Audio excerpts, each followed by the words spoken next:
Behind every great actor is a great sense of humor. Welcome to WatchMojo UK, and today we'll be counting down our picks for the top 10 funniest Game of Thrones cast interviews. Before we begin, we publish new content every day, so be sure to subscribe to our channel and ring the bell to get notified about our latest videos. For this list, we're looking at the most hilarious interviews from the show's ensemble cast. For those who haven't watched the show, this video contains spoilers and mature content. Number 10, the women of Game of Thrones. I think because all the women are flawed. Do you know what I mean? There's no sort of vision of perfection. I think that's why women dig it. Because we're all a little crazy. Game of Thrones has no shortage of powerful female characters, but it's not often you see them all in the same room. In the lead up to Season 6, Good Morning America's Jesse Palmer sat down with Emilia Clarke, Lena Headey, Sophie Turner, Maisie Williams, Natalie Emmanuel, and Hannah Murray. My mum, she laughs at me a lot because when I go to visit and I was learning Valyrian, and she would literally hear me in my bedroom being like throwing things, just so frustrated, and then I'd run down and go, "Mum, listen," and then I'd do like a line, and she'd be like, "Well done, Beck." The actresses spoke about the hardships and character arcs of their characters, but what was most entertaining was watching them joke between themselves and get sidetracked. Emilia Clarke's Valley Girl impression was pretty spot on too. Number 9, Theon and the Boltons. If someone did come up to me in the street and he was like, "Oh, are you that Ramsay Snow guy?" It was in London.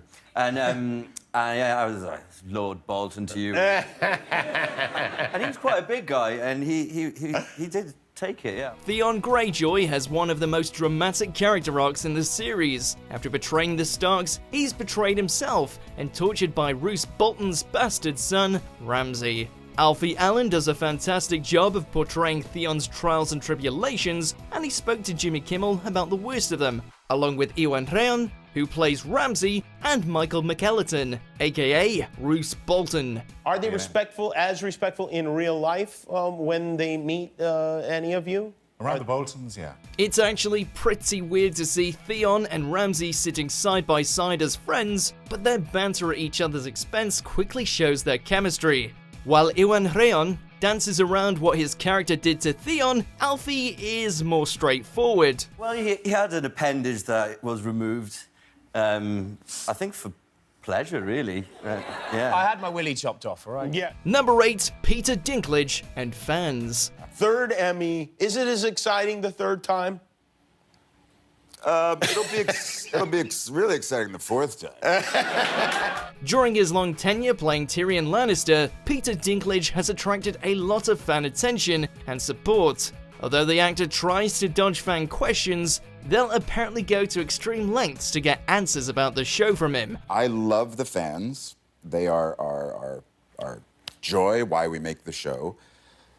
But sometimes they can follow you for several blocks. Dinklage definitely loves his fans, but it's easy to understand how borderline stalking can be a bit unsettling. And when it comes to the level of dedication from some of Tyrion's fans, Peter isn't too sold on that either. But hey, he seems to appreciate the effort. And people get tattoos with your face on them. Which is strange, because they're getting the Tyrion tattoo. There's a lot of, you should go online and look at all these tattoos. They're beautiful, but they're getting the Tyrion tattoo, but I'm Tyrion, so they're really just getting me. Yeah. Tattooed all over themselves. Number 7, Bran's creepy stare. Unless the Night King is some kind of weird double agent. Who says the Night King's dead? Oh, what? I don't know. Help me, HBO. Isaac Hempstead Wright has grown up with Game of Thrones. In his interview with Jimmy Kimmel, he talks about joining the cast at such a young age. In fact, the tower window scene in the first episode actually prompted his mother to sit down with him for a little talk. He also explains Bran's characteristic blank stare as the three-eyed raven. I was doing one scene in season 7 with Sophie Turner, who plays Sansa, and she says to me, "Isaac, your stare is like you're staring into my soul." I said, I can't see you. Turns out he actually just can't see a thing without his glasses. The highlight, however, was arguably his recreation of Bran's expression while walking. Number 6, Aria and Sansa. Everyone always thinks about that, you know, like, what if I died and I was like, you know... Yeah, he died like Elvis. That's pretty cool. Yeah, we stand. Although their characters started out as polar opposites, Maisie Williams and Sophie Turner have been best friends for a while. So who better to interview them than each other? In their interview for IGN, their chemistry was apparent from the outset, as they switched between asking and answering questions, and also between accents. Because Arya is an independent woman who don't need no man. Gendry who? Gendry who? They managed to provide insight into their characters and were behind the scenes, while mixing in light-hearted banter all the way.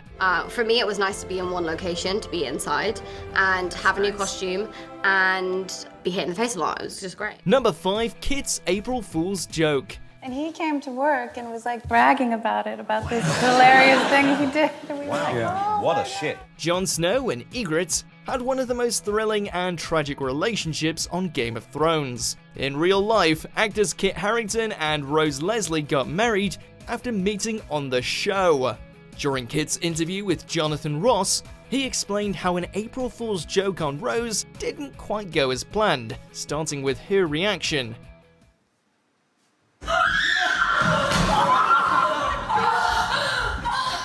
What could possibly make someone scream that way, you ask? Oh, right, a severed head. Can I just point out how she saves the Brita filter before doing it? Apparently, Rose didn't think it was all that funny, but Kit still seems to find it hilarious, and it's tough not to chuckle with him. She pretty much told me if I did it ever again, that would be it, and I think that's marriage included. Number 4, Arya's list. It's dark. Well, no, they're all justified, for sure. Agile, quick-witted, and deft with a blade, Arya is a formidable fighter and deadly assassin. But before all that training in Bravos, she was a girl on the run with just a sword and a kill list. Joffrey, Cersei. Over the years, fans watched her kill list grow, and then dwindled as she crossed people off. In her guest appearance on the Graham Norton show, Maisie performed Arya's list for the audience, and even added some new names. Tom Hanks. Number 3, Lena and Jimmy trade insults over wine. That is a lovely tie. It's a shame it's around such a worthless neck. Jimmy Kimmel has done many Game of Thrones interviews, but none have seen him inhabit the world like this one. In celebration of Cersei Lannister's constant drinking and scheming, Jimmy and Lena Headey role-played conniving citizens of Westeros. It's pretty impressive to see how easily Lena slips into her role as Cersei. So, you host a television program. How fun. You should enjoy it while it lasts. Her barbs and threats undeniably leave her with the upper hand. But for a first-timer, Kimmel does pretty well, and seems like he'd fit at King's Landing.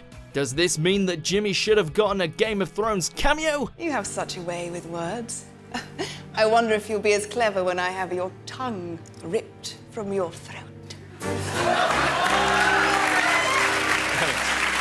Well, we wouldn't go that far. Number 2, Jon Snow impersonators. This is Schaefer, Charlie, and Steve.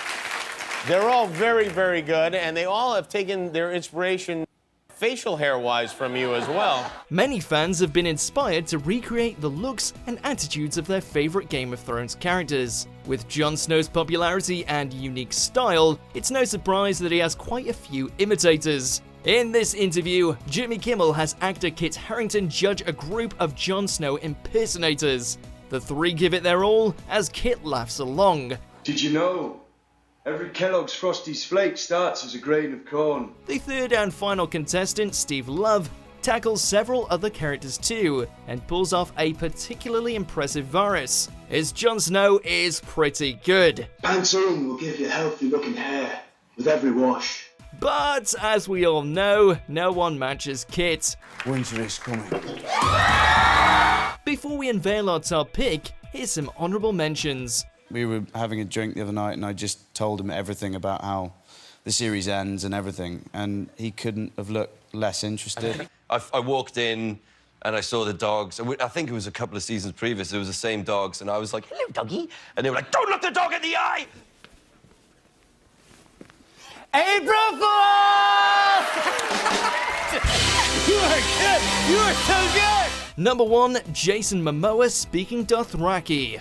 Before he was Aquaman, Jason Momoa was the iconic Khal Drogo in the first 2 seasons of Game of Thrones. Like Jon Snow, Khal Drogo is often imitated, and in his interview with Graham Norton, Graham showed Jason his very own cosplaying fans. This is just a couple at home who've tried to recreate this. It's pretty amazing.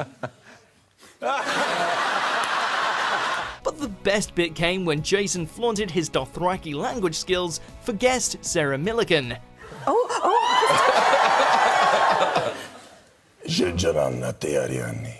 How the heck did his voice get that low? Hugh Grant also got a piece of Jason's mind. And for the gentleman? Oh, yes.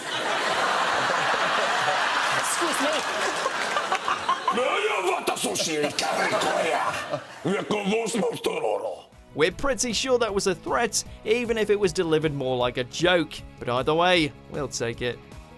Do you agree with our picks? Check out these other great clips from WatchMojo UK and subscribe for more great content.